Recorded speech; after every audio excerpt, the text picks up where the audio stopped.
Para la sesión del día de hoy tenemos 3 grupos. ¿Ok? Tenemos grupo 3, 4 y 5. Del grupo 3, que creo que es de Belkis, ¿quién va a compartir pantalla? Laura va a compartir pantalla, licenciado. Perfecto. Del grupo 4, ¿a quiénes tenemos? Yo voy a compartir pantalla, Lee. Alexa. ¿Y grupo 5? Yo, licenciado Yasmin. Perfecto. Ok. También no veo a Yulisa en este momento.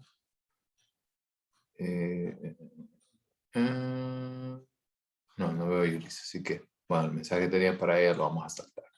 Entonces, porfa, Laura, inicia a compartir pantalla, por favor, y me hace saber si tiene alguna dificultad. Está bien. Ok. Y vamos a tener la misma tónica que hicimos el lunes. ¿Ok? El grupo expone, si hay dudas, si hay consultas, las vamos resolviendo en el momento. También va a haber un espacio para preguntas y respuestas al final de la sesión. ¿Ok? A ver, Laura.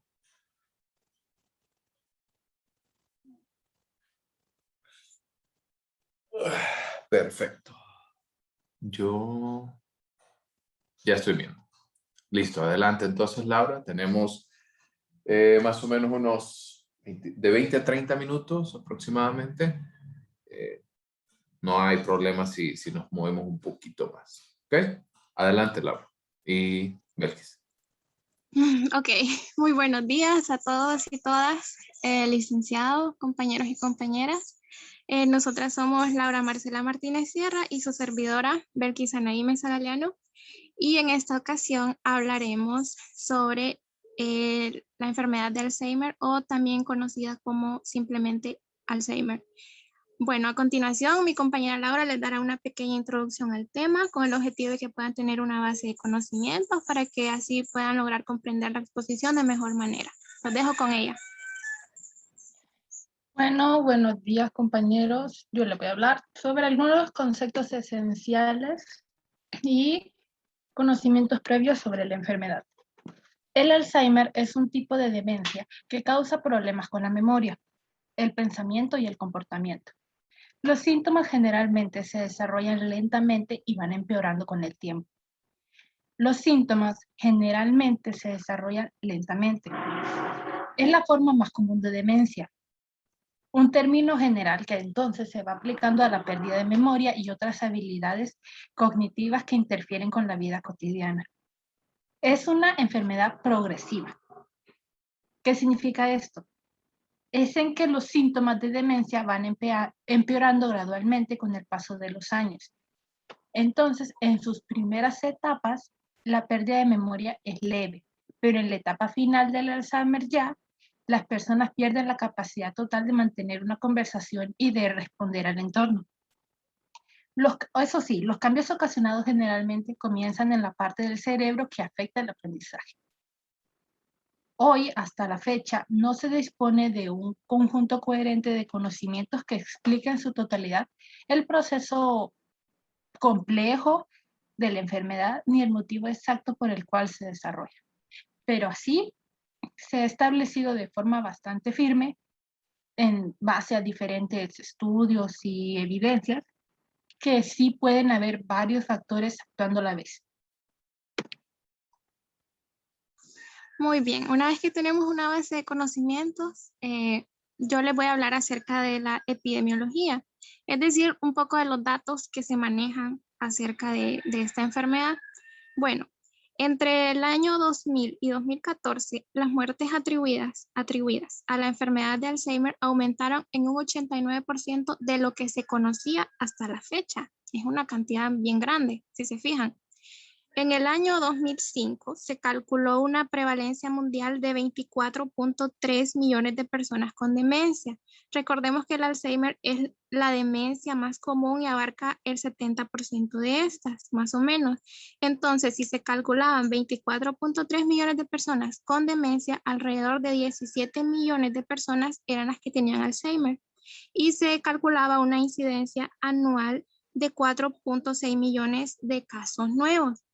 La mayor parte de estos pacientes residían en países en vías de desarrollo, tales como China, que se estimaba que vivían alrededor de 5 millones de pacientes. También se encontraban países como India, Japón, Rusia e Indonesia. Se predijo que el incremento del número de casos no sería uniforme y se estimó que en los casos de China e India y otros países del sudeste asiático, los incrementos podrían darse en aumentar un 300% para el año 2040. Bueno, para el año 2019 se estimaba un aproximado de 50 millones de personas con esta demencia. Para el año 2030, si no se dan descubrimientos novedosos, veremos un aumento alcanzando los 79.7 millones de personas, y para el año 2050 las tasas podrían superar a los 152 millones de personas con Alzheimer. Muy bien, cada 3.2 segundos se estima que aparece o se diagnostica un caso de demencia en algún lugar del mundo. La mayoría de las personas con Alzheimer son mayores de 65 años, pero es importante recordar que el Alzheimer no es únicamente una enfermedad de la vejez. ¿Por qué digo esto? Pues por el simple hecho de que los pacientes menores de 65 años diagnosticados se dice que tienen enfermedad de Alzheimer de inicio precoz o también conocido como Alzheimer de inicio temprano. Y los mayores de 65 años se dice que tienen enfermedad de Alzheimer de inicio tardío.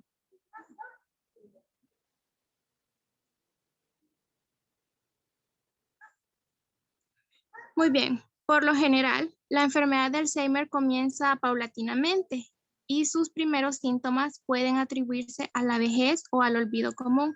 A medida que avanza la enfermedad, se van deteriorando las capacidades cognitivas.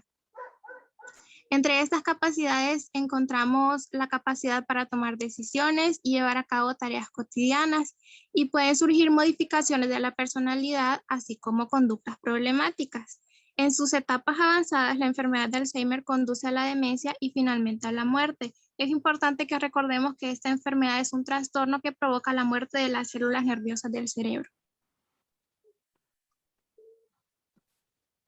Bueno, ahora les voy a hablar sobre la etiología. Para empezar están los factores genéticos. Hay distintos estudios en las diferentes poblaciones que han puesto en manifiesto que entre un 20 y un 40% de las personas que sufren de Alzheimer han tenido otros familiares que también han padecido esta enfermedad. Entonces, si se tiene en cuenta que el Alzheimer puede tener un montón de causas, la causa genética sería solamente una más entre todas las posibles causas. Los genes reconocidos como causa del Alzheimer, es decir, aquellos en los que la presencia de una mutación heredada dominante es suficiente como para provocar esta enfermedad, son 3. El gen de la proteína precursora del amiloide, que es los que están relacionados con el desarrollo de diferentes enfermedades y que son, por así decir, agregados de proteínas. PPA en el cromosoma 21 estos. El gen de la presenilina, que son una familia de proteínas transmembranas que constituyen una subunidad catalítica de la enzima gamma secretasa, en el cromosoma 14, y el gen de la presenilina 2 o PC2 en el cromosoma 1. Después están de los ovillos neurofibriales de la proteína tau. Los ovillos neurofibriales constituyen la segunda manifestación clave para esta enfermedad del Alzheimer. Estas lesiones están formadas por una serie de filamentos que forman una especie de ovillo dentro de las neuronas afectadas. Estos ovillos están constituidos por pares de filamentos que se enrollan como en forma de hélice. Estos filamentos están constituidos principalmente por agregaciones anormales de unas proteínas llamadas tau. La proteína tau está relacionada con una serie de túbulos que constituyen el esqueleto interno de las neuronas. En el Alzheimer, la proteína tau está químicamente modificada por el exceso de fosforilación. que es la adición de un grupo fosfato a cualquier otra molécula, por lo que posiblemente haya perdido su capacidad funcional normal, ya que entonces las neuronas se vayan deformando. En el número 3 tenemos de las placas señales al amiloide. La hipótesis de que los depósitos de amiloide de las placas señales son fundamentales en la génesis de la demencia de Alzheimer es una de las que actualmente tiene mayor aceptación. El depósito de amiloide daría lugar a una cascada de alteraciones que conducirían a una muerte neuronal. Así pues, la sustancia amiloide funcionaría como un tóxico para estas neuronas. Después tenemos la pérdida de la sinapsis o la alteración en el sistema de neurotransmisores. En el Alzheimer se encuentran numerosas alteraciones en los sistemas de neurotransmisores, que son sustancias químicas que las neuronas usan para transmitir información de unas a otras.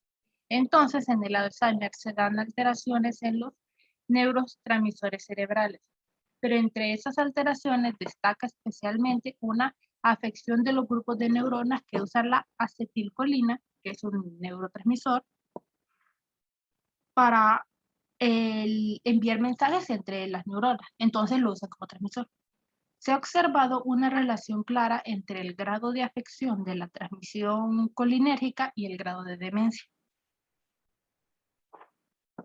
Y por último estaría la alimentación. La dieta juega un papel con cierto nivel de importancia en el conjunto de fenómenos bioquímicos que se van alterando. Entonces, en un estudio comparativo de pacientes con Alzheimer y mediante la aplicación de diversos controles realizados por diferentes departamentos de patología y nutrición, se observó que las personas que no sufren de Alzheimer consumían mayor cantidad de nutrientes antioxidantes, a diferencia de las personas con Alzheimer, que van consumiendo unas 400 calorías al día, más que lo de los controles normales. Bueno, ahora les hablaré un poco sobre lo que es el cuadro clínico de una persona con Alzheimer. Bueno, ante la aparición de síntomas de alarma o ante cualquier sospecha de pérdida de memoria y capacidades mentales en general, lo primero que debe hacer el individuo es acudir a la atención médica inmediatamente. ¿Y qué es el síntoma más evidente que va a notar el médico que presenta la persona? Es la dificultad para recordar información recién aprendida. A medida que avanza en el cerebro, se agravan los síntomas. Entre ellos encontramos la desorientación, los cambios en el humor y comportamiento, se vuelven personas problemáticas, presentan confusión cada vez más grave en relación con eventos, horas y lugares, empiezan a sospechar, tienen sospechas infundadas sobre sus familias, amigos y cuidadores, tienen una pérdida de memoria y cambios en el comportamiento cada vez más graves, tienen dificultad para hablar, tragar y caminar porque hasta eso se les olvida. En la imagen podemos observar un cerebro con afección de Alzheimer en comparación con un cerebro en su estado normal y podemos ver cuán afectado se mira el cerebro con Alzheimer.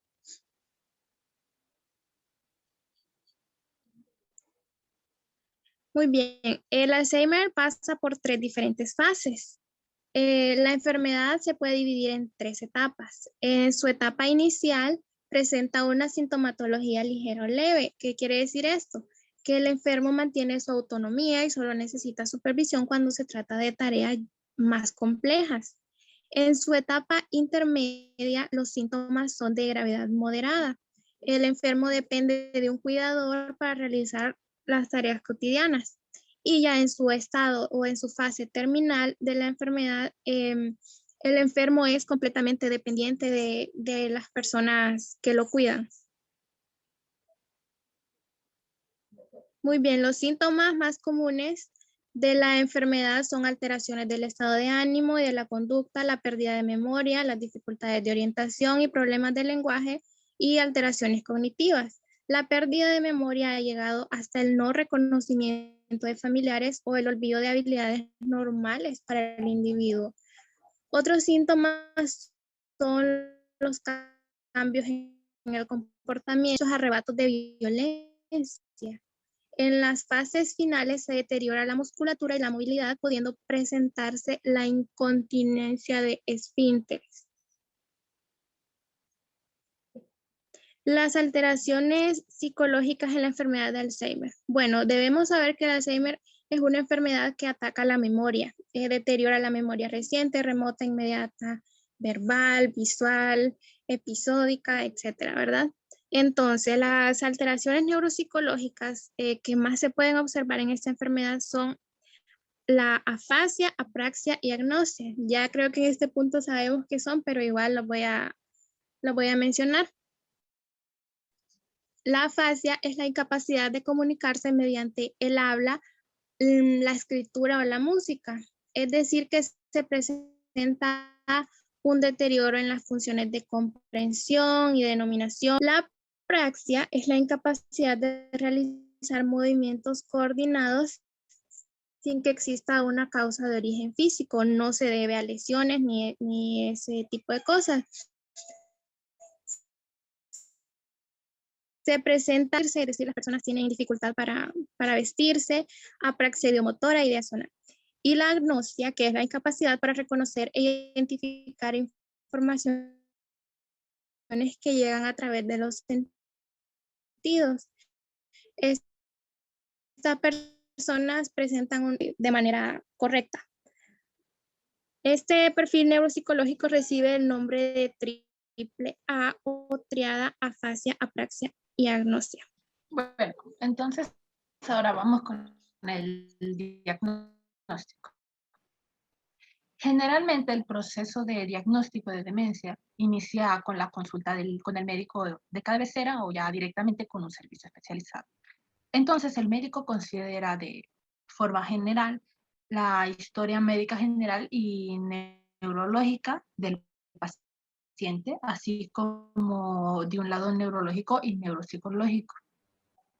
Entonces, después de la evaluación clínica, el médico deberá considerar la necesidad y amplitud de exploraciones complementarias pertinentes que vaya a necesitar el paciente. Entonces, basada en lo que dice Bush y Rosler, son las siguientes. Primero estará la historia médica general, que es cuando el médico considera la posibilidad de enfermedades de base que puedan ir afectando las capacidades mentales. La historia neurológica general, que es cuando el médico investiga antecedentes neurológicos que puedan producir o complicar las demencias. Después está la historia neuroconductual, que es el que constituye el núcleo fundamental para determinar si el paciente sufre de demencia.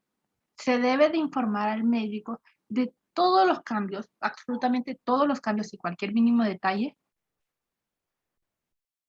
que le vayan pasando mentalmente al paciente. Después está la historia psiquiátrica, que es muy relevante para la evaluación de una posible demencia o de una demencia claramente establecida. A continuación estaría la historia de tóxicos, fármacos y alimentos, que es importante exponer al médico toda la medicación que esté tomando el paciente. Todo tipo de medicamentos, pastillas, analgésicos que esté consumiendo se le deben de decir al médico, pues siempre existe la posibilidad de que se utilicen fármacos que afectan las capacidades cognitivas del paciente, que es otro punto a considerar, como son los efectos secundarios que pueden causar los diferentes medicamentos. Entonces, muchas personas no están conscientes de que toman medicamentos con un potencial efecto en el cerebro y las capacidades mentales, que es cuando pues no saben, como les decía, de los efectos secundarios que ya los mismos medicamentos que toman pues les producen. Después estaría la historia familiar, que es cuando en la existencia de una historia familiar de demencia puede tener importancia en la evaluación global del caso, cuando ya se va viendo desde el lado genético que tenga la persona, el paciente. Y ya por último estaría la exploración física, objetiva, neurológica y neuropsicológica del paciente. Aquí ya el médico realiza una exploración clínica tradicional con aparatos en busca de enfermedades generales que pudieran relacionarse con la demencia. La exploración neurológica aporta datos sobre alteraciones en el sistema nervioso, mientras que la exploración neuropsicológica se realiza mediante preguntas informales o mediante pruebas sencillas al alcance de cualquier médico. Entonces, ya después de todo esto, y todos los estudios y exámenes pertinentes que pueda realizar el médico, este está ya en condiciones de identificar el tipo de demencia y establecer ya un diagnóstico más formal sobre si tiene o no tiene la enfermedad. Ahora, los criterios diagnósticos específicos que tiene el Alzheimer se los va a explicar mi compañera. Bueno, los criterios diagnósticos específicos para diagnosticar el Alzheimer se los menciono a continuación.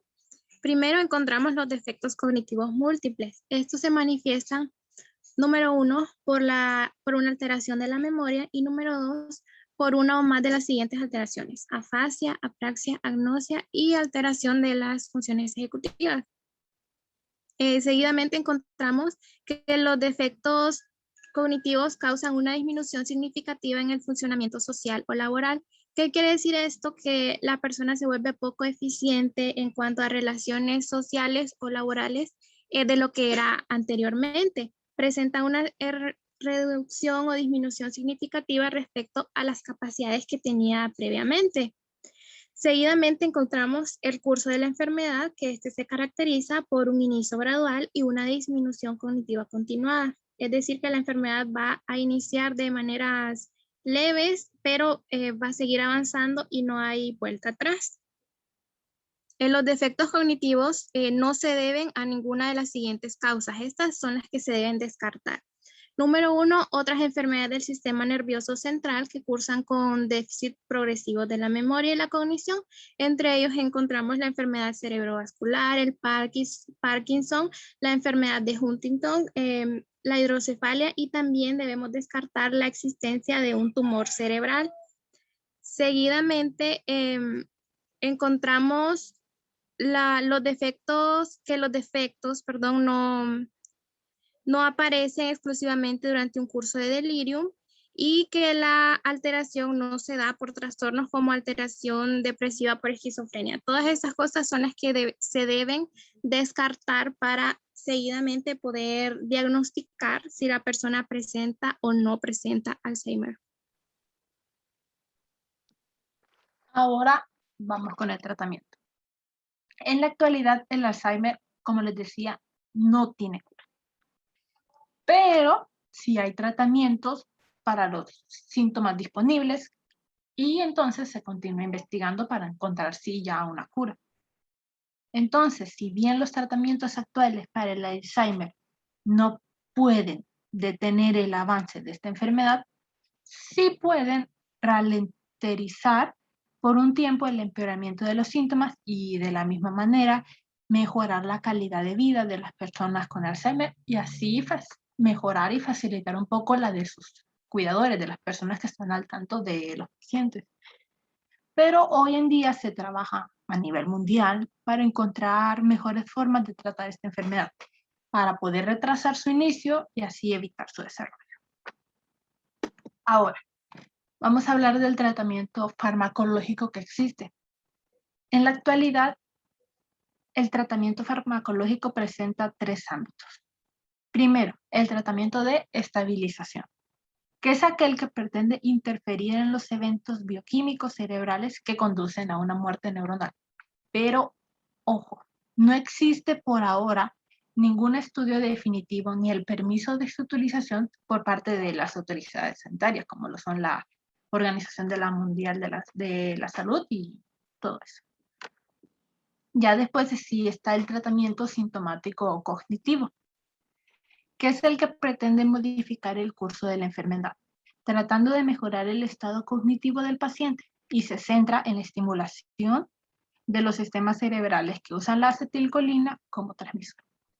Los fármacos autorizados hasta la fecha de hoy en día son los inhibidores de la acetilcolina de la acetilcolinesterasa, que es lo que les presento en este cuadro, que son los tratamientos anticolinesterásicos para el Alzheimer, con su nombre, como lo conocemos, su nombre comercial y la industria farmacéutica que la produce, que está la tacrina, que es conocida como Cognex, que la produce la Parker David, el denocepilo, que es conocido como Aricept, que la produce Pfizer, que ya lo conocemos todos, esta industria.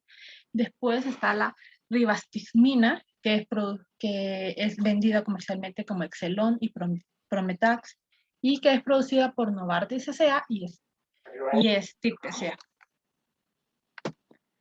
Después está el tratamiento sintomático de los trastornos psicológicos y del comportamiento, que es el que pretende mejorar aquellos aspectos como la ansiedad, la depresión, el vagabundeo, la agresividad, los delirios y las alucinaciones, etcétera, todo lo que tenga que ver con eso.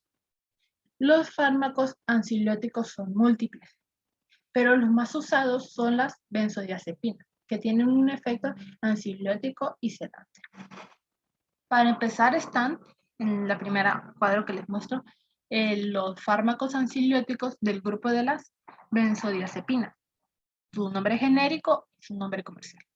Primero está el alprazolam, que es vendido como tankimazin, después bromazepam, que es lexatin, clorazepato dipotásico, que es traxilium, dorcan y nantus, el clordiazepóxido, que es vendido como Uberplex y Omnalio, el diazepam, que es Valium, el lorazepam, que es vendido como Orfidal y Dalprem, y el oxazepam, que sería Adumbram y Aplaquil. Pero eso sí, la indicación del clorazepato, clordiazepóxido y diazepam tienen que ser valorados y recetados cuidadosamente por el médico de cabecera o el que esté tratando al paciente. Después están los fármacos sinópticos, que se dividen en 3 por sus diferentes efectos de duración. Primero están los de duración corta, que es el brotizolam, que es vendido como Sintonal, el midazolam, que es Dormicum, y el triazolam. Después están los de efecto de duración intermedia, que son el flunitrazepam, que es Rohypnol, el lormetazepam, que es Loramed, Noctadin o Cedobrina, y el loprazolam, que es vendido como Somnovit. Y ya por último estarían los del efecto de duración largo, que es el nitrazepam, que es vendido como nitrazepam Prodes y Serenade, el flurazepam, que es Dormodor, y el Quazepam, que es vendido como Quiedru. Bueno, ahora también encontramos que para esta enfermedad también existe un tratamiento no farmacológico, que también es conocido como tratamiento cognitivo. Este tratamiento engloba una amplia variedad de técnicas. Cabe destacar que la psicoterapia, ojo, solamente está indicada en algunos casos, no es en todos, y en las fases más tempranas de la enfermedad, cuando aún existen capacidades de introspección, es decir, cuando la persona todavía puede pensar por sí misma acerca de su vida o lo que le sucederá conforme avance la enfermedad. Bueno, la terapia debe dirigirse a temas como el sentimiento de pérdida de control, los temores que pueda tener la persona sobre el futuro, los sentimientos de ansiedad y depresión que le puede generar saber que tiene esta afección. Y el objetivo terapéutico es incrementar el sentido de autoestima y control y la reducción de los sentimientos negativos que pueda tener la persona. Muy bien, las principales formas de tratamiento no farmacológico en la enfermedad de Alzheimer.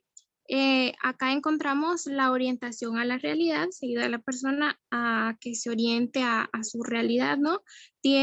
Encontramos la adaptación cognitiva y funcional al entorno físico, los programas de estimulación y actividad cognitiva, la terapia cognitiva específica, la reminiscencia, que significa hacerle recordar a las personas recuerdos importantes que han sucedido en su vida para que no pueda olvidarlos o se retrase su olvido. Encontramos la adaptación cognitiva y funcional del entorno humano, se les enseñan técnicas de comunicación y terapia de validación.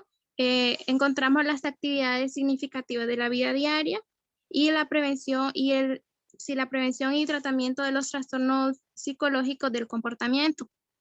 Ahora bien, los objetivos de este tratamiento se basan en disminuir el progreso de la enfermedad, manejar los problemas de comportamiento y confusión, modificar el ambiente del hogar y sobre todo apoyar a los miembros de la familia y otras personas que brindan cuidados para que así les puedan dar los cuidados adecuados a la persona que está padeciendo la enfermedad. Ya para finalizar, tendríamos las conclusiones.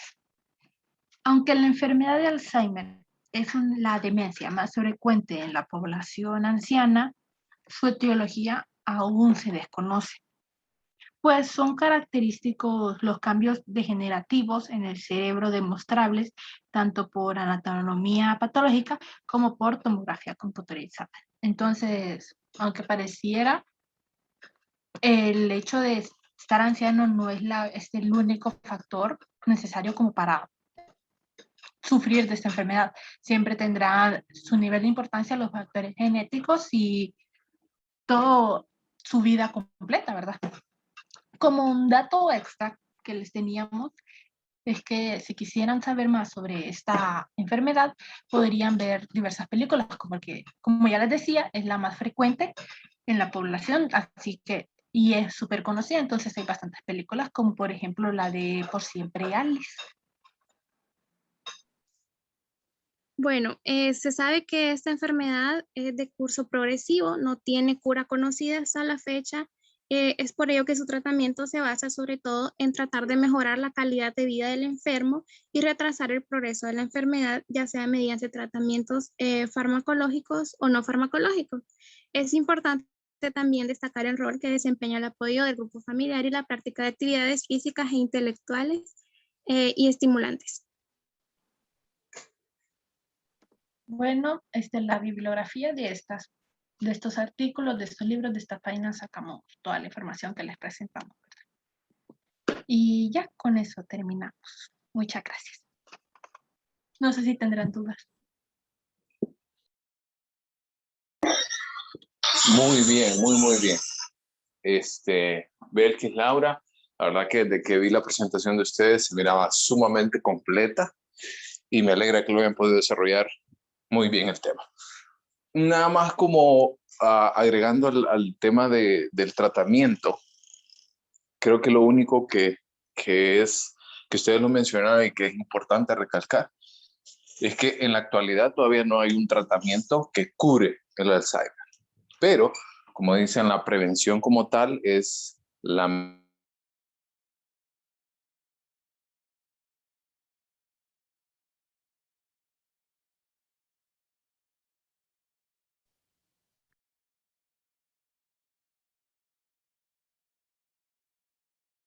sobre todo llevando a que nuestro cerebro se ejercite de alguna manera, esto va a prevenir que se desarrolle la enfermedad.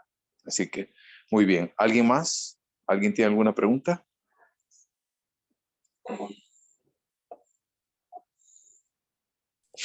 No, licenciado, creo que han explicado muy bien y ha quedado claro. Súper bien, excelente, la felicito. Gracias al grupo número 3 y vamos avanzando entonces con el grupo número 4.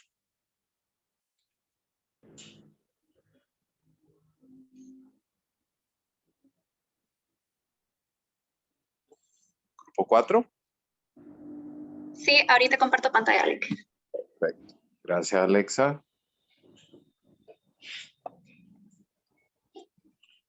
Súper, ya estoy viendo su pantalla y pueden iniciar. Ok, muy buen día a todos. Nosotros somos el grupo número 4, conformado por mi compañera Amy Bustillo y mi persona Alexa Barahona. El día de hoy estaremos hablando sobre la patología del Parkinson.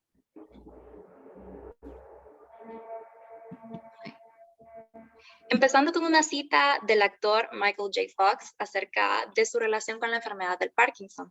Michael J. Fox es más conocido por su papel principal en la franquicia de Volver al Futuro y dice: aceptación no significa resignación, significa entender que algo es lo que es y que hay una manera de atravesarlo.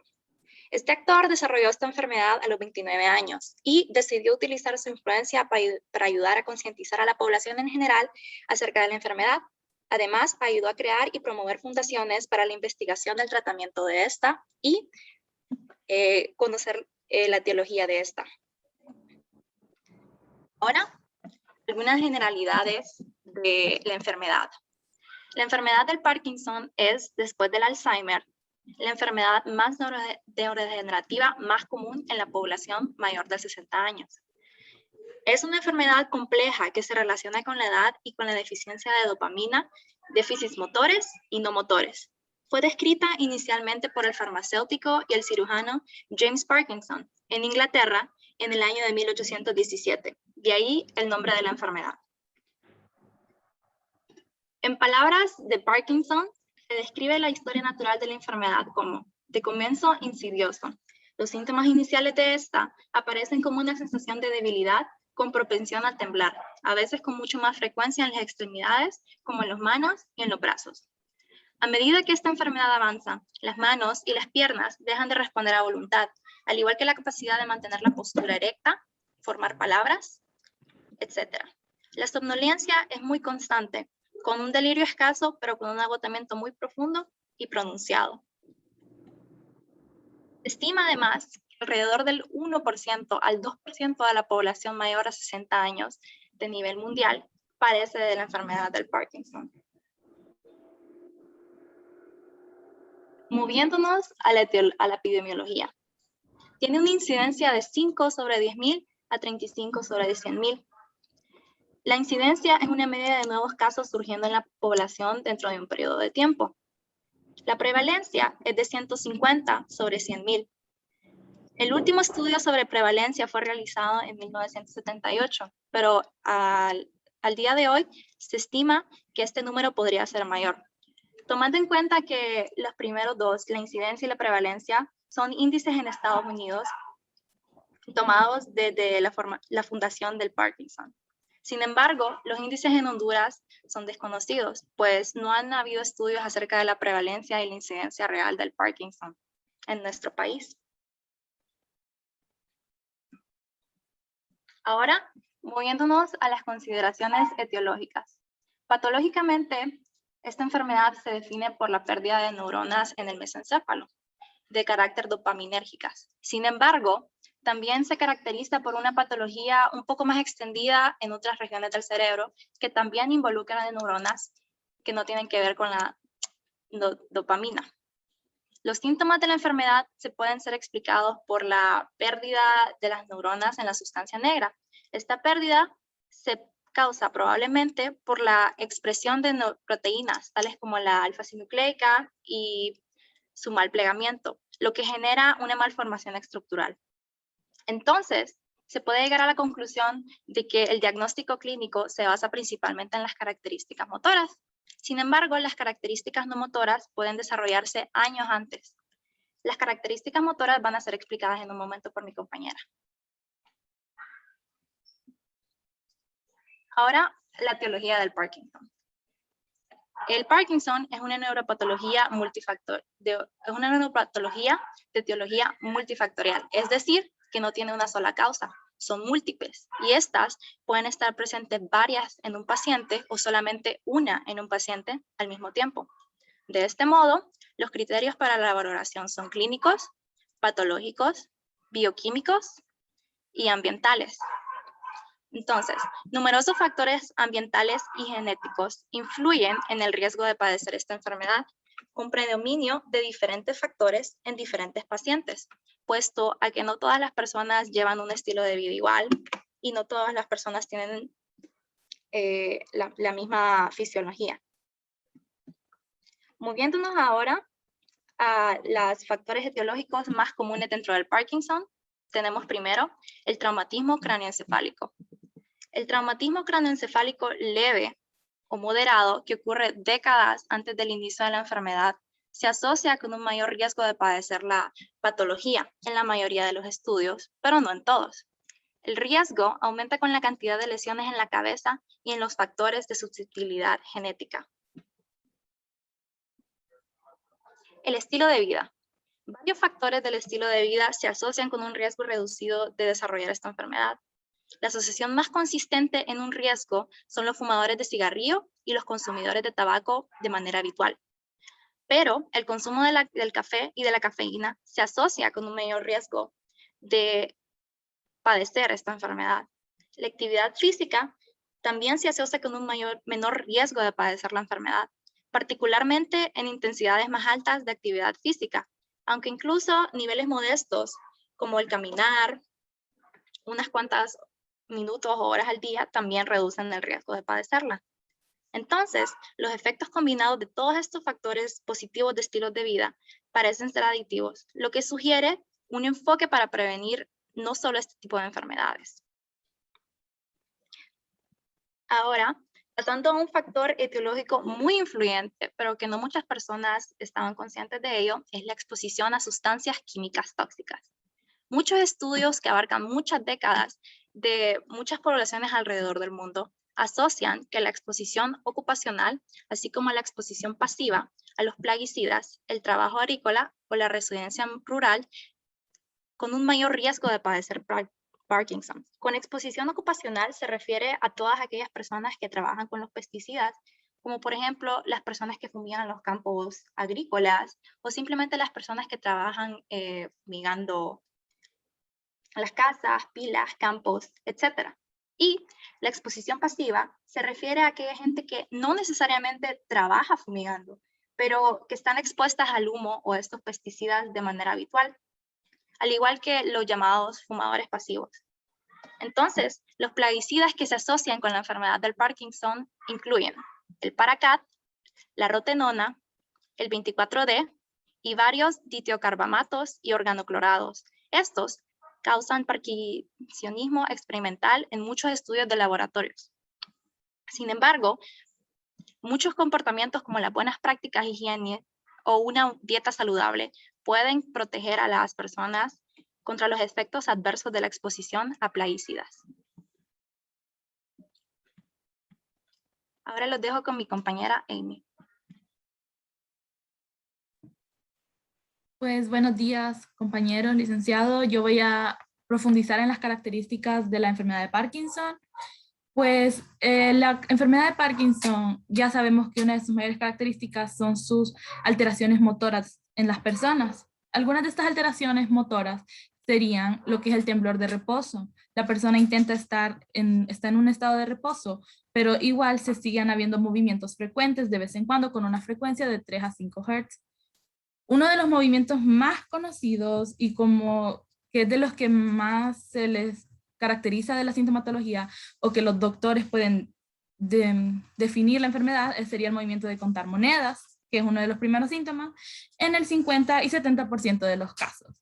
También existe una rigidez motora, que significa que aunque la persona siente sus músculos, su cuerpo, sus extremidades rígidas, aunque intenten moverlas de vez en cuando, existe esta rigidez que sobrepone los temblores.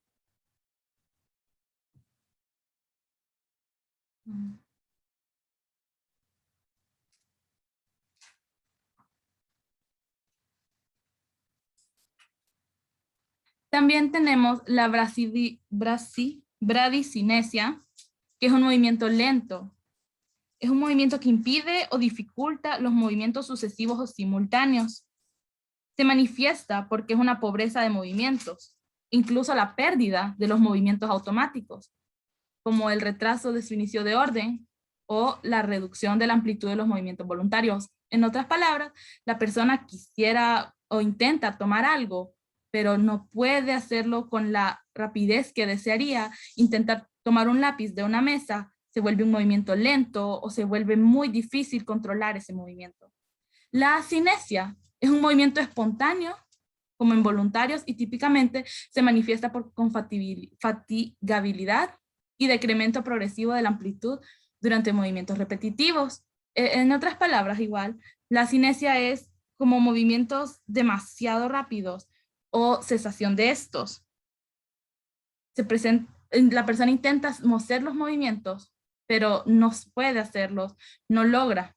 Como la inestabilidad postural, que es, como podemos decir, la persona que padece de Parkinson intenta mantener una postura recta, intenta estar de una manera recta, pero su cuerpo no se lo permite, ya que siente rigidez de la que se mencionó anteriormente, o incluso los movimientos alterados. Podemos pasar a las alteraciones no motoras. Estas alteraciones no motoras, ya que es un trastorno degenerativo del cerebro, la enfermedad de Parkinson no solo tiene estas alteraciones motoras, sino estas alteraciones, pues se podría decir mentales, o de parte de la mente, que podría ser la demencia. La persona que sufre Parkinson, de vez en cuando, algunos de los casos sufren depresión, ansiedad, alteraciones en sus sueños, alucinaciones, incluso psicosis, entre otros trastornos sensitivos. Y con eso explico eso. Ahora voy a explicar la anatomía y la fisiología de esta enfermedad. Pues la enfermedad de Parkinson es una disfunción en el sistema de ganglios basales, ya que existe una depresión, que significa que ya no está correctamente, o hay disminución de dopamina, que es su principal modulador, o una de las cosas que más caracteriza el Parkinson. Pues los ganglios basales son núcleos subcorticales, estos incluyen el núcleo estriado, el núcleo subtalámico y el globo pálido externo e interno. Sus conexiones con el sistema nervioso sería la sustancia negra pars reticular y el núcleo ventrolateral del tálamo. Voy a explicar un poco más sobre los ganglios basales. Pues los ganglios basales son agrupaciones de neuronas que se encuentran localizadas en las profundidades del encéfalo. Estos ganglios basales se encargan de iniciar y suavizar movimientos musculares intencionales, o sea, voluntarios, de suprimir los movimientos involuntarios y de coordinar los cambios con la postura. Esto tiene relación, por eso, en cuanto al Parkinson. También los ganglios basales están segregados en 3 circuitos, lo que es el motor, el límbico y el asociativo o cognitivo. Es lo que podemos decir que mencioné anteriormente. Pues la porción dorsolateral de los ganglios basales constituye un circuito motor que proyecta sobre el córtex motor primario y área motora suplementaria. La porción ventromedial de los núcleos, como el circuito límbico, conecta con áreas límbicas corticales, y la porción anatómica localizada entre ambas proyecta sobre el córtex prefrontal formando el circuito asociativo. Podemos pasar a lo siguiente.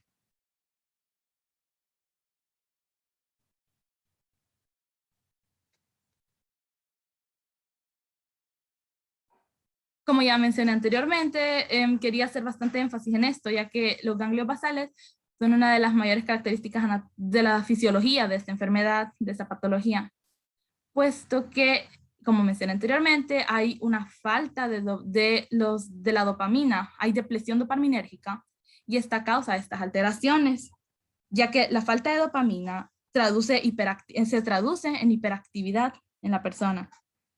Y esto es lo que provoca estas alteraciones motores en la persona que padece Parkinson. Podemos pasar a lo siguiente.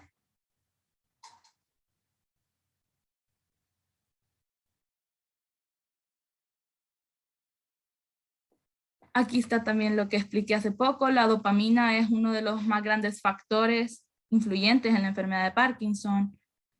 Y ya que, como mencioné anteriormente, se traduce en hiperactividad y descarrila estos movimientos alterados y estos problemas en la persona que sufre de la enfermedad. Siguiente, por favor.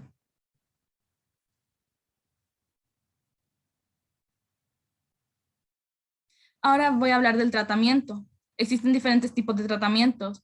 Por ejemplo, uno de estos podría ser el tratamiento no farmacológico para los síntomas motores.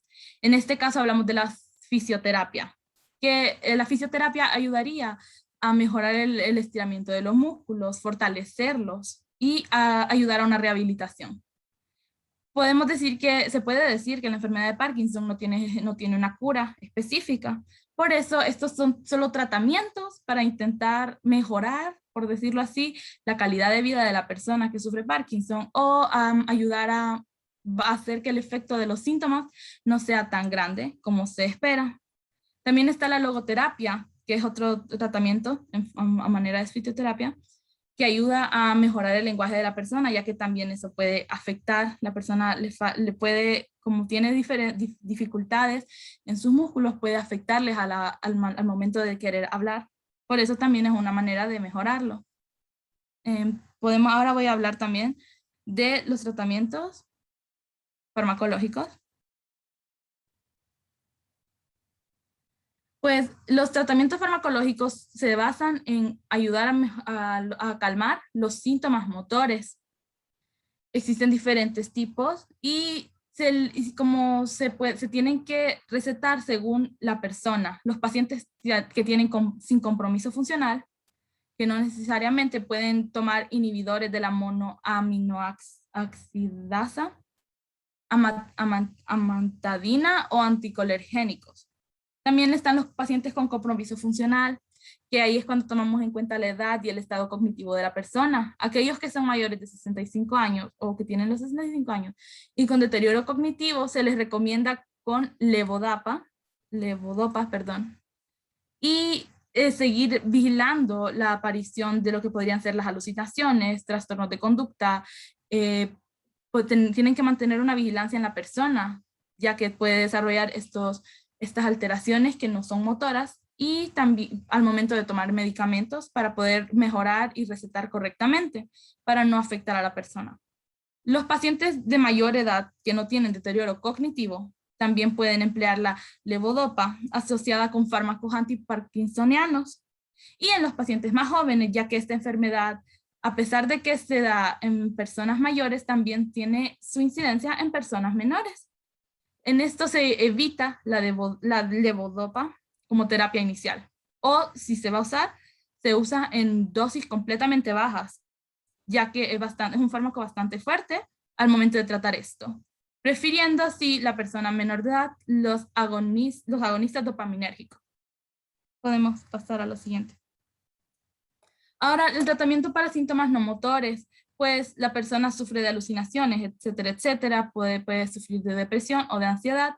Hay diferentes opciones, pero depende de las comorbilidades del paciente, de la gravedad de estos síntomas y de los medicamentos usados o los que se les han sido recetados para tratar los síntomas motores. También depende en la aparición de nuevos síntomas, en la aparición de nuevos tipos de problemas, o de los efectos adversos de estos mismos fármacos que se les está dando a la persona. También existe el tratamiento quirúrgico. Como ya mencioné anteriormente, no existe una cura total a la enfermedad de Parkinson hasta el día de hoy, pero la cirugía puede ayudar a mejorar de cierta forma la calidad de vida de la persona que sufre de ese trastorno, de este padecimiento. La estimulación sería con la estimulación cerebral profunda, que es la terapia extendida del tratamiento quirúrgico de la persona. Es una técnica de neuromodulación cerebral empleada en pacientes con EP, enfermedad de Parkinson, así como para tratar la distonia, los temblores, la depresión mayor o el trastorno obsesivo compulsivo, entre otras cosas. Podemos pasar a lo siguiente, que serían los elementos curativos o preventivos de la enfermedad de Parkinson. Pues se puede decir que al momento de prevenir la enfermedad se recomiendan diferentes cosas y hay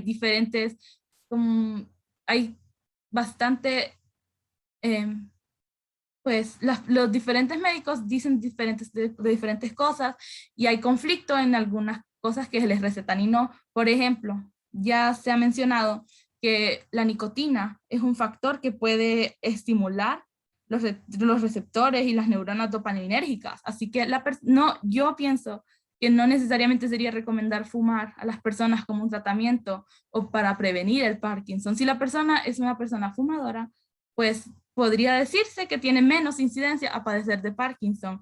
No es completamente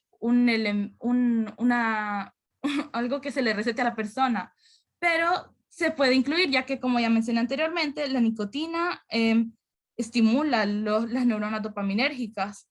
Eso ayuda bastante al momento de esto. También está lo de realizar ejercicio, ya que la movilidad y mantener un cuerpo sano en forma es bueno para los músculos. Consumir café, ya que tiene cafeína, que esto también es uno de los elementos o factores que se podría decir que puede ayudar al momento de esta enfermedad, ya que la cafeína, según los estudios, sí es un estimulante del sistema nervioso central y tiene un rol en aumento de la neurotransmisión dopaminérgica. actuando como un antagonista de los receptores de la adenosa. En otras palabras, pues la cafeína y la nicotina es de los que más ha habido problemas en las personas que lo han denominado, ya que algunos piensan que, según estudios, que es correctamente, que efectivamente pueden ayudar a detener o ayudar a prevenir de cierta forma el padecimiento de esto. También otra cosa que podemos mencionar de un elemento es evitar los golpes en la cabeza, ya que, como fue mencionado anteriormente, a pesar de que esto tiene bastante tiempo de diferencia para poder llegar a tener de esta enfermedad, los golpes en la cabeza son un gran factor, ya que pueden crear un traumatismo que afecte a lo largo y desarrolle el Parkinson. Tener una buena dieta, esto es muy importante también en la mayoría de las enfermedades y patologías. No es una exclusión aquí, una buena dieta es bastante importante para prevenirlo. ¿Podemos pasar a la siguiente? Y pues las referencias bibliográficas, y muchas gracias por escucharnos, y esto fue nuestra presentación.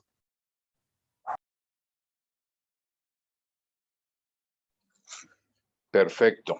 Gracias, Puchica. Ustedes andan, los dos grupos andan como bien ariscos con el tiempo. Son las 11 en punto. Y eso ya nos tardamos un poquito. Ok, para iniciar. Pero muy, muy bien. Quiero hacerles una pregunta antes que avancemos a los comentarios de mi parte, que muy bien lo han cubierto todo. ¿Alguien tiene alguna duda con respecto a la enfermedad de Parkinson?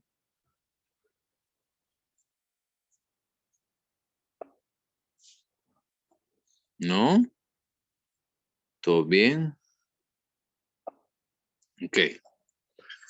Un tema importante que ustedes deben de considerar con la enfermedad de Parkinson es que incluso hay en este momento, ¿verdad? Algunos de las, como se le dicen, trends, que son como de las tendencias con el tratamiento de la enfermedad de Parkinson, es la utilización de cannabinoides, ¿sí? Entonces, la utilización de cannabinoides, pero no es como una marihuana, por así decirlo, comercial, sino que es medicinal, porque lo que hacen es eliminar las partículas que causan los efectos alucinógenos. Entonces, se ha demostrado que el tratamiento también con marihuana es muy bueno, pero de nuevo, no es cualquier marihuana ni nada por el estilo, sino que es que ha sido, pues obviamente, extraído de sus componentes alucinógenos. Principalmente en el tratamiento de los temblores que existen en la enfermedad de Parkinson.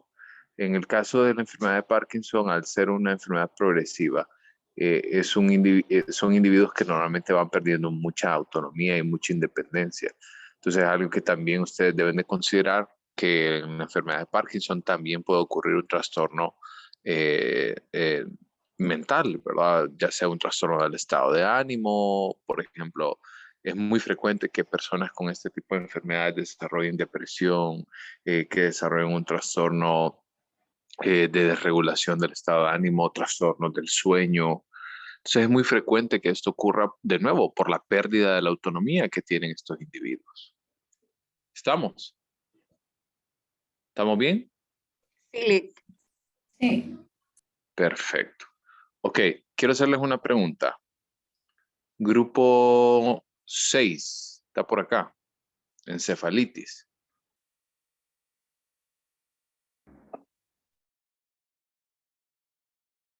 Ok, Magnori, ¿ustedes están listos para presentar hoy? Falta el grupo 5, pero en vista de que son las 11:05, yo creo que sí pueden hacer la presentación ustedes también. Realmente no, Lix. Pensábamos que nos tocaba en el... Sí, en la- el lunes. Ok, no hay problema. Entonces hagamos algo. Son las 11:05. Tomémonos ahorita 10 minutos. 11:05. Nos vemos a las 11:15 de nuevo. ¿Ok? Para que ustedes se tomen el descanso y grupo 5 se va preparando para la presentación. ¿Estamos? Ok, ok.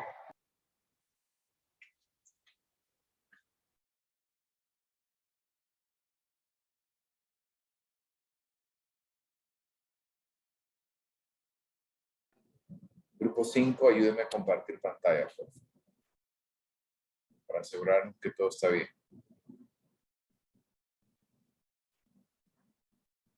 Perfecto. Ok, iniciemos Angie y Jasmine. Ok, ahorita ya voy a iniciar, permítame.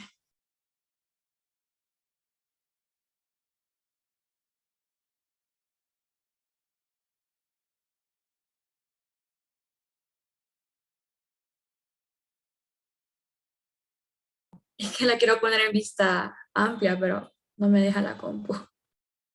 Ok, en la parte de abajo, ve dónde está en la barra de la parte. Ahí está.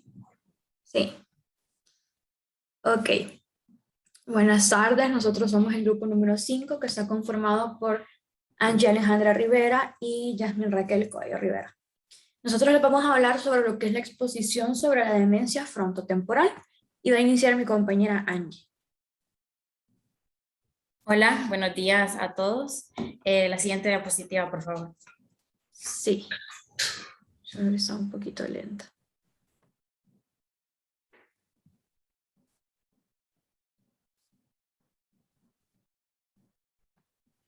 Está un poco lenta la compu, pero Así nos pasa. no sé, siempre que ocupamos hacer algo como que todo se traba.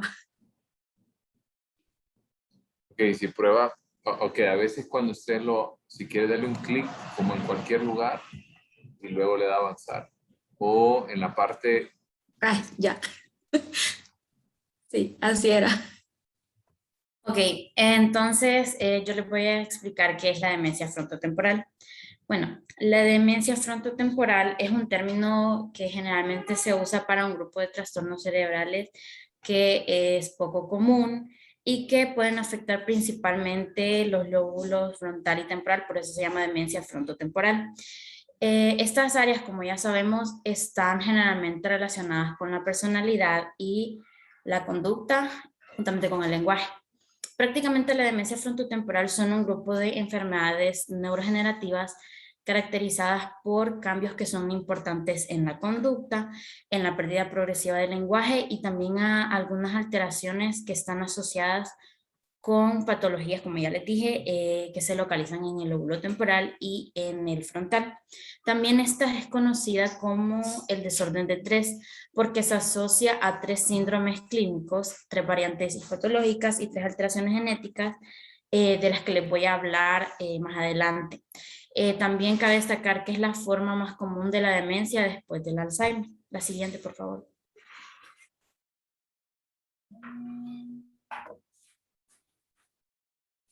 Les voy a hablar sobre la epidemiología. La demencia frontotemporal se manifiesta desde los 45 hasta los 65 años de edad, esto según la Organización Mundial de la Salud, y se estima que hay 47.5 millones de personas que padecen de esta demencia, y cada año hay 7.5 millones de personas que son diagnosticadas con esta enfermedad. Al menos el 10% ocurre en sujetos menores de 45 años y el 30% en mayores de 65. Si bien esta enfermedad se ha considerado que es poco frecuente, ahora se reconoce más y se diagnostica más, pero sin embargo todavía el diagnóstico no es completamente sencillo y el abordaje clínico, especialmente aquí en Latinoamérica, no es suficiente.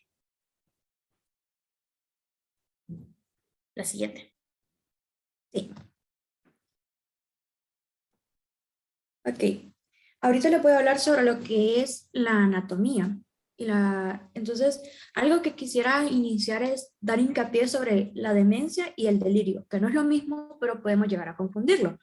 La demencia nos va a afectar principalmente la memoria y es provocada en forma típica por cambios anatómicos en el encéfalo y tiene un inicio lento y usualmente es irreversible. Por otro lado, el delirio afecta principalmente la atención y es habitualmente causado por una enfermedad aguda o toxicidad farmacológica, como lo vimos en el grupo anterior también, que ellos lo mencionaron. Y muchas veces es reversible. Entonces, con respecto a la anatomía, en general se encuentra reducción de los componentes N-acetil-aspartato y glutamina, ambos sugestivos de pérdida neuronal, así como el incremento de mioinositol en aparente relación con aumento Como el del teléfono de contenido. Mero, así son las letras del teléfono. Bueno, del contenido glial. Estos hallazgos fueron especialmente notorios en las regiones frontotemporales y se pudo diferenciar por estos parámetros hasta el 92% de los casos con demencia frontotemporal de los pacientes y sujetos sanos. Como cambio inespecífico se describe atrofia cerebral, la cual resulta más marcada en los lóbulos frontales y la porción anterior de los lóbulos temporales, pero que excepcionalmente puede afectar la porción posterior de estos últimos, así como los lóbulos aprietales, respetando siempre las regiones occipitales. La atrofia cortical, descrita para el tipo histológico denominada degeneración del lóbulo frontal, resulta leve y menos circunscrita, pero que para el tipo para el tipo de personas donde puede verse marcada una atrofia frontotemporal, incluso de la variedad conocida como filo de cuchillo. Y aquí les tengo lo que es un ejemplo de donde se ve pues afectadas las áreas sobre la atrofia frontotemporal o la demencia, también se le conoce. Y también la demencia semática y la que es progresiva. Aquí están las áreas marcadas que se van a ver afectadas en el cerebro. Y también tenemos descrito una variante generalizada con extensión del proceso degenerativo al núcleo caudado y que suele comenzar a edades tempranas. También hemos encontrado que se ha descrito menor extensión de la atrofia. Típicamente se presenta dilatación en los ventrículos laterales, particularmente en sus cuernos frontales. Aunque inusuales, se ve cambios macroscópicos en los ganglios basales, en el tálamo, en la amígdala y en el hipocampo. La ausencia de atrofia del hipocampo detectada por resonancia magnética, en general se presenta importante pérdida neuronal, cambios esponofirmos y marcada glicosis. Primordialmente distribuimos en las capas superficiales de la corteza frontotemporal.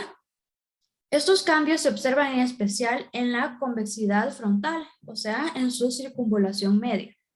Lóbulo de la insulina, región anterior del cíngulo y porción anterior de los lóbulos temporales.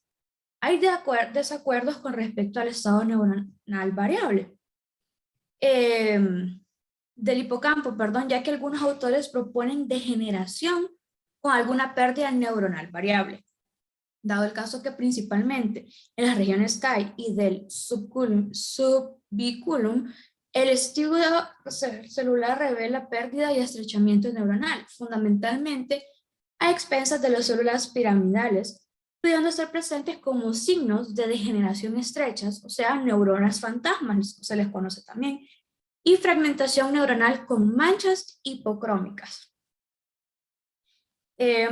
Ahorita vamos a continuar con la que es la clasificación con nuestra compañera Angie. Ok, también tengo esos ejemplos aquí sobre cómo se va dando la demencia, el trastorno memorístico. Aquí podemos ver que el paciente percibe que no es capaz de recordar. Aquí inicia la confabulación y luego de que no es capaz de recordar existe lo que es ilícito, un falso recuerdo que supla ese déficit memorístico. Y acá están las áreas que se ven afectadas por demencia frontotemporal. Ok, les voy a hablar sobre la clasificación de la demencia frontotemporal. Como les dije, existen 3 síndromes clínicos que son los más importantes dentro de esta. Está la variante frontal, la afasia primaria progresiva y la demencia semántica. En los síntomas de la variante frontal están los cambios de personalidad y del comportamiento. En la variante frontal, básicamente esta representa el 90% de los casos de la demencia frontotemporal. Y su manifestación, como bien les dije, se da en los cambios de comportamiento, los cuales son más frecuentes en la pérdida de emotividad, la desinhibición, disminuye el cuidado personal del paciente, hay pérdida de interés por algunas actividades que antes le parecían mucho más interesantes. También existe el aumento del consumo de alimentos, preferiblemente dulces, y también existen comportamientos motores que son estereotipados. Los criterios de diagnóstico de la variante frontal incluyen trastornos comportamentales que de inicio son insidiosos y que van con una progresión que es lenta. Existe también el deterioro social y existen signos de desinhibición, de rigidez e inflexibilidad mental. O sea, a esas personas se les hace muy difícil aprender cosas nuevas.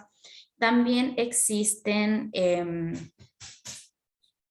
la ausencia de la conciencia de que tienen la enfermedad, o sea, ellos no están conscientes de que tienen esta variante, y también se afecta lo que es el lenguaje en el síndrome clínico de la variante frontal. Dentro de esta, la lesión anatómica se encuentra en la corteza orbitofrontal bilateral. Ahora les voy a hablar sobre la afasia primaria progresiva. Los pacientes que tienen afasia primaria progresiva presentan síntomas de afasia no fluyente, alteración en la expresión y se conserva la comprensión. Los pacientes con afasia primaria progresiva usualmente consultan por dificultades para la nominación, anormalidades en el discurso, o sea, a la hora de hablar. También existe la disminución del tamaño de la frase, suelen hacer las frases mucho más cortas porque se les dificulta. Existen parafsias fonológicas y existe la alteración en la velocidad del lenguaje, hablan muy lento o muy rápido.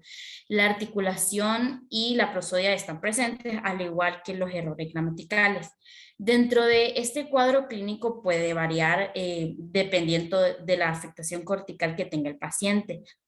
Algunos tienen dificultades para encontrar las palabras o para expresar lo que piensan, se les hace muy difícil poder expresarse. Otros, para entender el significado de las palabras, también se les dificulta. Y a algunos se les dificulta la nominación de los objetos. Se admite también que existen dos variantes dentro de este síndrome, que es el fluente y el no fluente. En la variante fluente generalmente se ve afectado el procesamiento semántico, pero la fonología y la sintaxis se conservan muy bien, no totalmente, pero sí se conserva.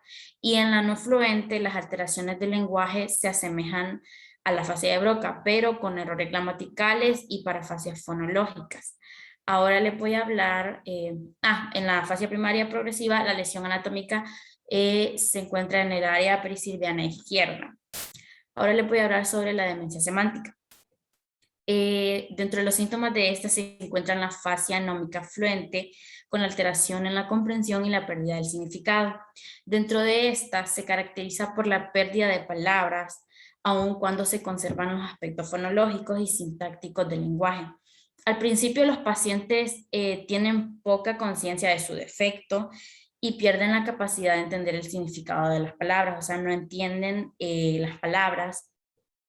Asimismo, no entienden algunos estímulos visuales, olores, sabores y sonidos que no sean verbales.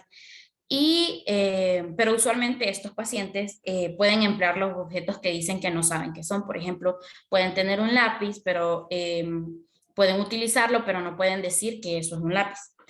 En la demencia semántica secundaria a una degeneración de la región anterior de los lóbulos temporales, y por lo tanto hay algunos estudios que muestran algunas imágenes de algunas autopsias que han demostrado que la afectación dentro de esta es importante en los lóbulos temporales, en los giros inferiores temporales y medios.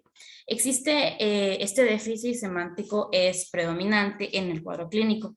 Y las personas pueden presentar también cambios comportamentales que son diferentes a los que se evidencia en la variante frontal. Dentro de la lesión anatómica de esto se encuentra la corteza temporal inferior lateral izquierda o bilateral. También quiero destacar que la variable frontal y la demencia semántica se da más en los hombres y la afasia primaria progresiva se da más en las mujeres. Siguiente, por favor.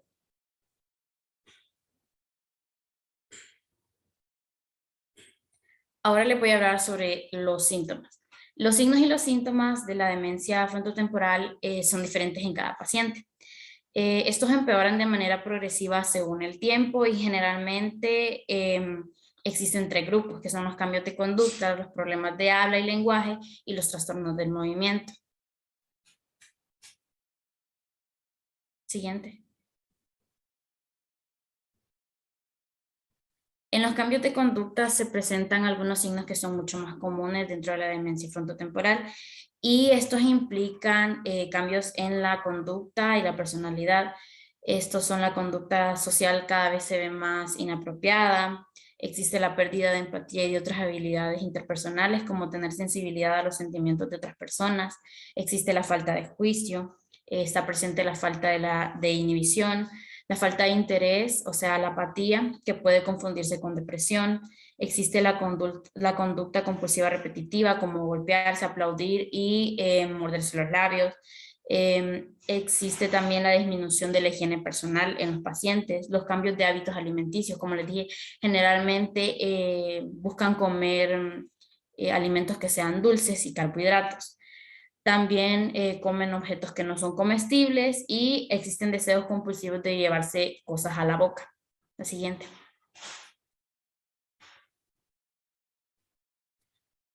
También están los problemas del habla y del lenguaje. Algunos subtipos de la demencia frontotemporal tienen problemas del lenguaje y también existe el deterioro del habla. Esto especialmente se da en la fase primaria progresiva y en la demencia semántica. Existe en estos la dificultad creciente para usar y entender el lenguaje escrito y hablado, como tener problemas para encontrar la palabra correcta para usar en el habla o para nombrar algunos objetos. Existe la dificultad para nombrar cosas, posiblemente reemplazando una palabra específica por eso o aquello, en lugar del nombre del objeto. También no saber más el significado de algunas palabras, tienen un habla que es vacilante, que puede sonar telegráfica y cometer errores en la construcción de frases. Siguiente. Y en los trastornos del movimiento, en algunos subtipos que son un poco más raros en la demencia frontotemporal, se caracterizan por problemas del movimiento que son similares a la enfermedad de Parkinson o a la esclerosis amiotrófica. En estos podemos incluir que existen temblores, rigidez, espasmos musculares, coordinación deficiente, dificultad para tragar, debilidad muscular y existen algunas risas y llantos que son inapropiados. Gracias. Perfecto, ahora yo les voy a hablar sobre lo que son las causas. En los casos de demencia frontotemporal, los lóbulos frontal y temporal del cerebro se encogen. Además, ciertas sustancias se acumulan en el cerebro. Generalmente se desconocen las causas de estos cambios, ya que hay mutaciones genéticas que se han vinculado con la demencia frontotemporal, pero más de la mitad de las personas que tienen demencia frontotemporal no tienen antecedentes familiares. Luego tenemos lo que son los cuidados paliativos. Los cuidados paliativos que los médicos pueden proporcionar tratamientos a pacientes gravemente enfermos por el mayor tiempo posible, con la esperanza de que obtengan una cura. Estos pacientes pueden recibir atención médica para sus síntomas o cuidados paliativos junto con un tratamiento curativo. Sin embargo, los tratamientos curativos, se los voy a mencionar más adelante, que pueden ser pastillas, pero esta es una enfermedad igual que se deriva pues del Alzheimer, ¿verdad? Entonces, seguimos con los cuidados paliativos que pueden proporcionar junto con un tratamiento curativo y no dependen del pronóstico del médico, sino del avance que vaya a ir proporcionando en sí el paciente. Es importante tratar el dolor emocional y el sufrimiento.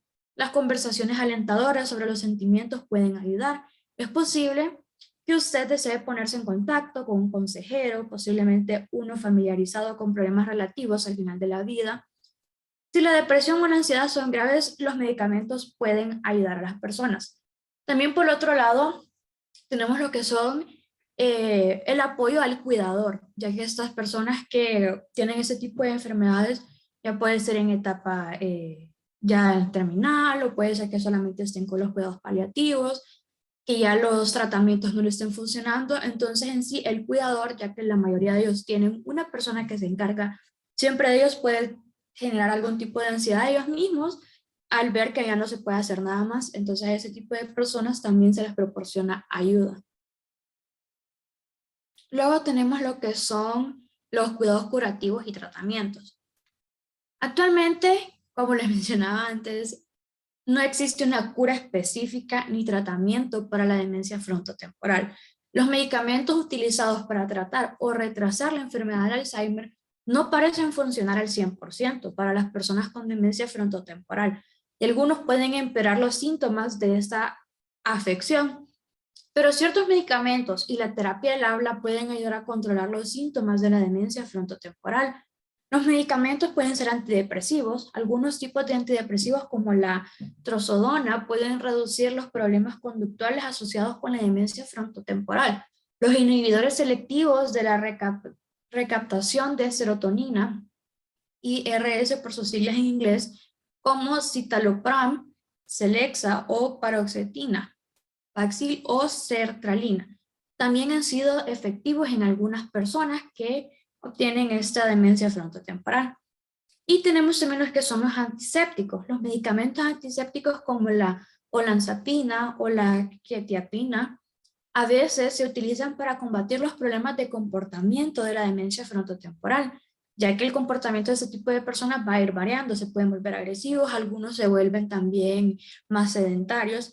Sin embargo, estos medicamentos deben usarse con precaución en personas con demencia debido al riesgo de efectos secundarios graves, la cual incluye un mayor riesgo de muerte o acelerar la muerte de estas personas.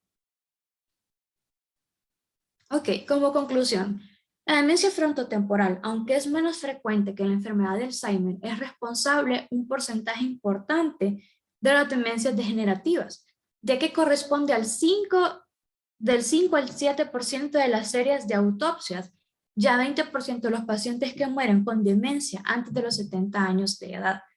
Es por esto que se debe trabajar en la prevención de la demencia frontotemporal para evitar la mortalidad antes de los 70 años. Eso ha sido todo. Muchas gracias.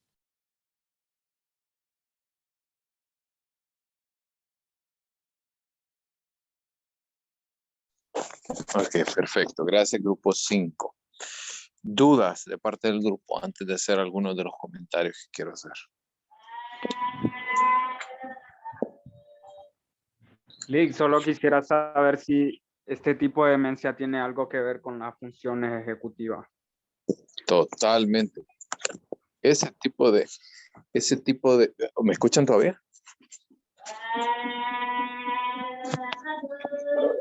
Sí. Permítame. Sí, ok, perdón, es que pensé que se había desactivado mi micrófono.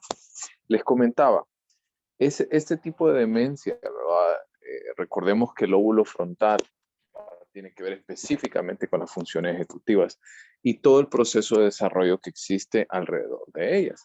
Entonces, obviamente, cuando nosotros tenemos la demencia frontotemporal, funciones ejecutivas como el sentido común, como la toma de decisiones, resolución de problemas, se va a ver sumamente afectada.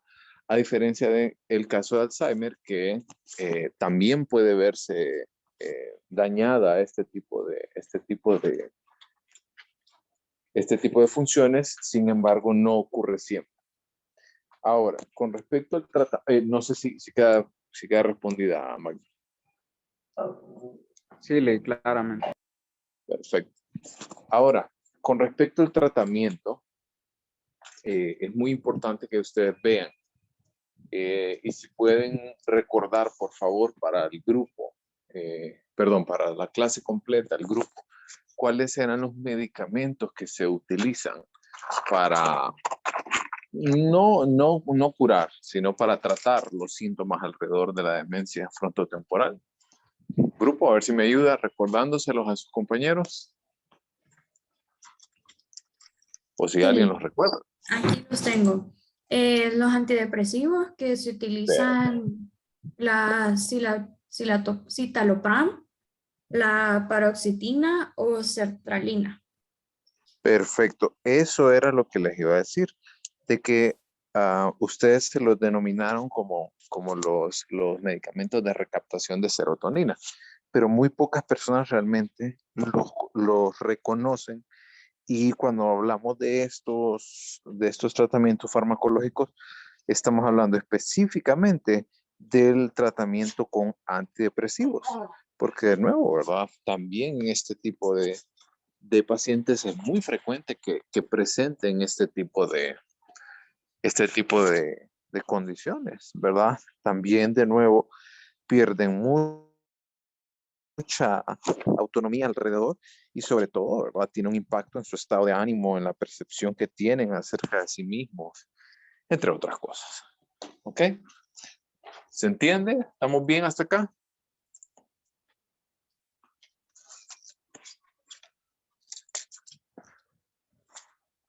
¿Estamos bien? ¿No estamos bien?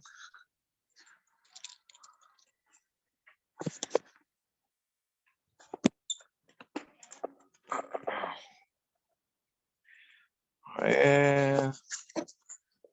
Solo Anet, ¿estamos bien entonces? Los demás, estamos. Ahí está.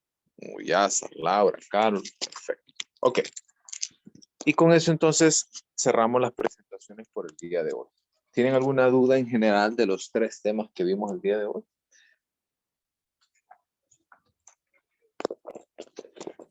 No, licenciado, creo que todos han sabido explicar bien.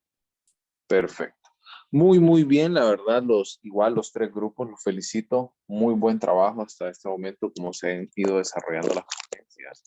Espero que los grupos que también vienen, ¿verdad? El siguiente lunes y miércoles, también van a saber cómo desarrollar estas actividades. Les quería hacer el comentario que en vista del tiempo que logramos manejar, quiero que el grupo, ahorita tendríamos 6, 7 y 8, ¿sí? Esté preparado para su ponencia el día y grupos 9, 10 y 11 se van a participar en la ponencia del día miércoles. ¿Ok? Porque creo que vamos muy bien con los tiempos incluso, vamos avanzados y todavía incluso faltan un par de minutitos para terminar la clase del día de hoy. ¿Estamos? Sí. Perfecto. Ok, entonces, sin más preámbulo, entonces con eso damos por finalizada la clase de hoy. Vayan avanzando, hay mucho trabajo todavía por hacer. Y cualquier duda o consulta, yo quedo al pendiente de ustedes. Un gusto. Gracias. Perdón, Daniela tiene la mano levantada. Hay grupo 8, Lick. Sí, el grupo de Dina y Marcos, creo que es. Ah, ok. ¿Por Eso qué? estaba confundido. Entonces el lunes sería 6, 7 y 8, ¿verdad? Sí. Y fíjese que le iba a decir, yo ya le mandé la presentación a ustedes, yo soy del grupo 9, pero yo se la mandé la semana pasada, pero yo ayer estuve haciéndole algunos arreglos y le agregué algunas cosas, entonces no hay problema, ¿verdad? No, no hay problema, pero mándenmela de nuevo y los grupos que ya van exponiendo, asegúrense de ir compartiendo estas diapositivas con sus compañeros. ¿Estamos? Ok, Lick, gracias. Gracias, Daniela. Un gusto, pórtense bien. Gracias, Lick. Adiós, feliz día.